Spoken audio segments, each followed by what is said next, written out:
Coming up on Mountain News at 5:30, President Joe Biden plans to meet with House Speaker Kevin McCarthy later this week, with an ominous debt deadline looming. And state leaders say more needs to be done to address a major teaching shortage in the Commonwealth. Our forecast stays unsettled through this week as multiple disturbances push through the region. The very latest on our first alert weather day coming up as Mountain News at 5:30 starts now. Dedicated to southern and eastern Kentucky, this is WYMT Mountain News at 5:30.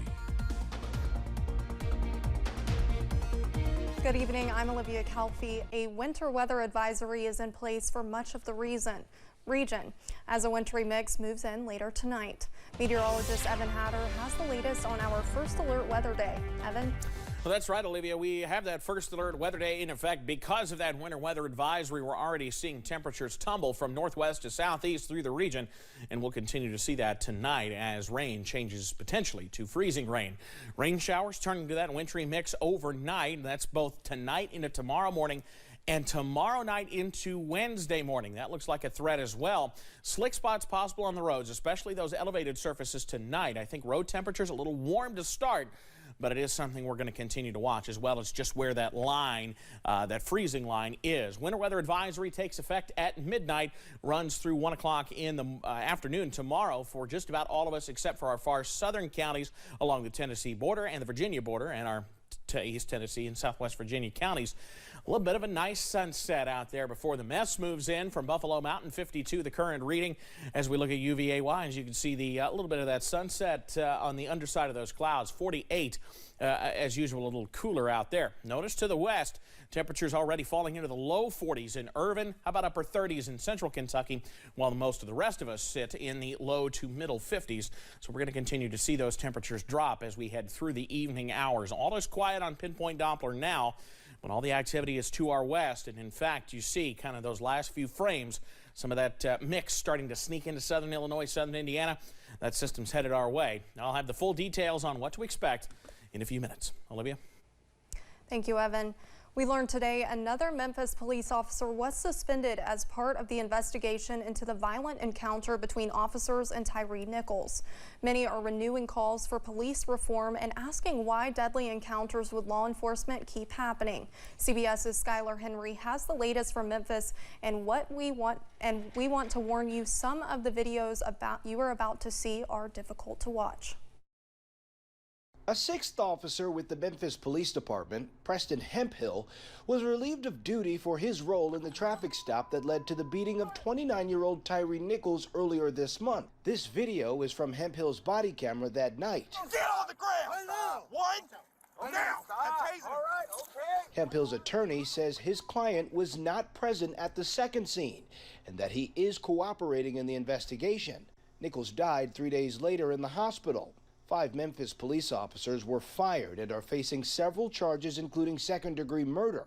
All are out of jail on bond. 4 other first responders have also been relieved of duty pending an investigation. Everybody's walking around nonchalantly like it's business as usual, so it should be accountability for everybody on the video. A public funeral for Nichols will be held on Wednesday, with Reverend Al Sharpton set to deliver the eulogy.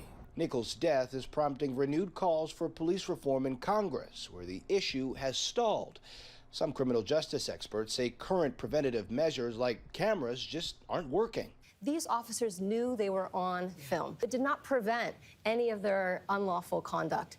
The Memphis Police Department disbanded the specialized crime unit where the officers in question were assigned. A neighborhood vigil for Nichols is set to take place this evening at the site of the violence. Skylar Henry, CBS News, Memphis, Tennessee. Donations continue to pour in from across the country. A donation account in Nichols' name upped its goal to $1.4 million today, as the amount was quickly approaching its original goal of $1.2 million. Protesters in Bowling Green are boycotting a restaurant following an event last week.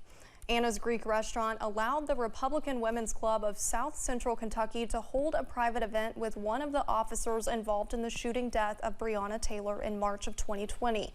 The BG Freedom Walkers are leading the protest. They say Anna's had the opportunity to stop the event but did not take it. Of course, our main purpose is to keep Breonna Taylor's name alive, keep her legacy alive, always fight for justice for her, and then also, in a sense, kind of boycott Anna's, because we do believe that there was ample opportunity for that event to be stopped, to be shut down, and he did not take that opportunity. The restaurant says it was not aware of the content being presented at the event and said it would be more diligent reviewing requests in the future. Anna's has since apologized to anyone affected by the incident. The fight over the nation's debt limit is just getting started, but there could be some movement this week with both sides agreeing to sit down and talk face-to-face for the first time. Nicole D'Antonio has more from Capitol Hill. President Biden announced a new train tunnel project in Baltimore to replace the 150-year-old tunnel currently in use. Money for the project is coming from the $1 trillion infrastructure bill he got through Congress. I know we can forge a path of building an economy where no one's left behind. That's what this project and others like it across the country are all about. But House Republicans say Democratic spending has led to inflation and interest rate hikes. They want to see cuts in the next budget before they vote to raise the nation's borrowing limit in order to pay America's debts. I want to find a reasonable and a responsible way that we can lift the debt ceiling but take control of this runaway spending. But President Biden maintains that even just threatening to default on America's debt is harmful to the economy. He and House Speaker Kevin McCarthy will sit down to discuss this issue on Wednesday.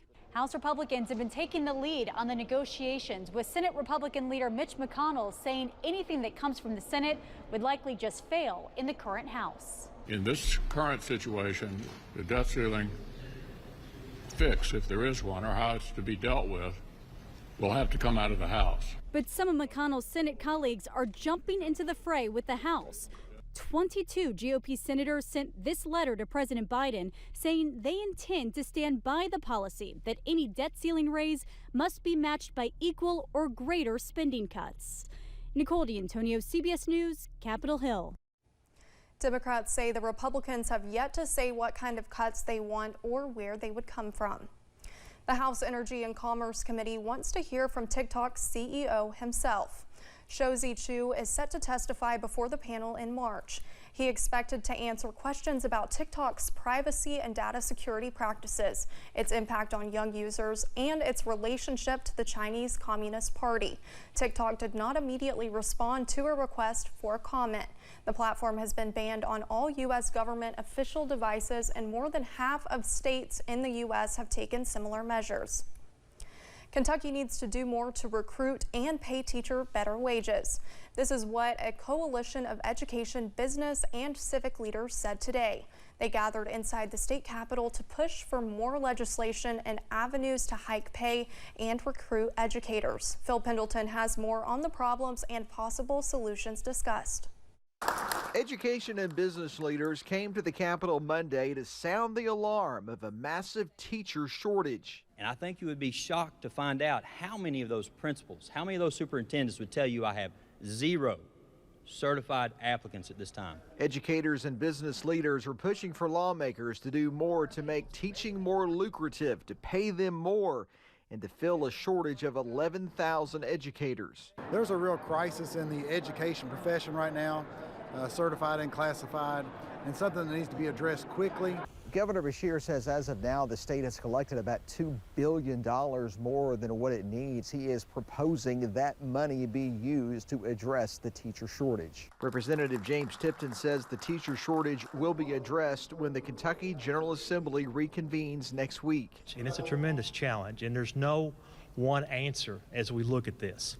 The governor mentioned obviously funds, resources is an important part of this.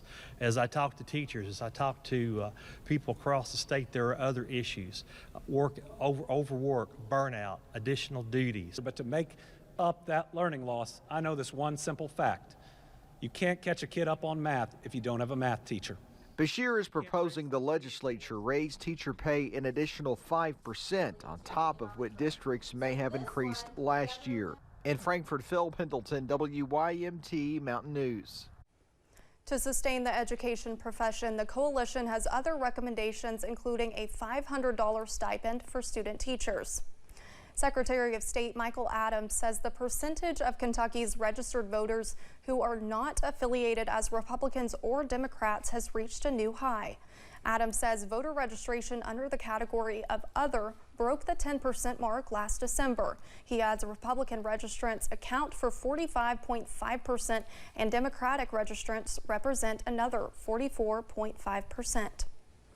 Governor Andy Beshear appointed a new magistrate in Harlan County today.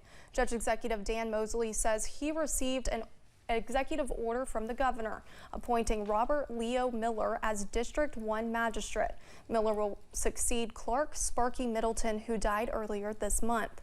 Miller will serve as magistrate until a special election is held in November. Coming up on Mountain News at 5:30, if old debts are damaging your credit report, there is a chance you could be haunted by zombie debt. We talk with an expert on how you can keep your credit safe. But first, more unsettled weather on the way through the work week, especially tonight and tomorrow night. The breakdown next.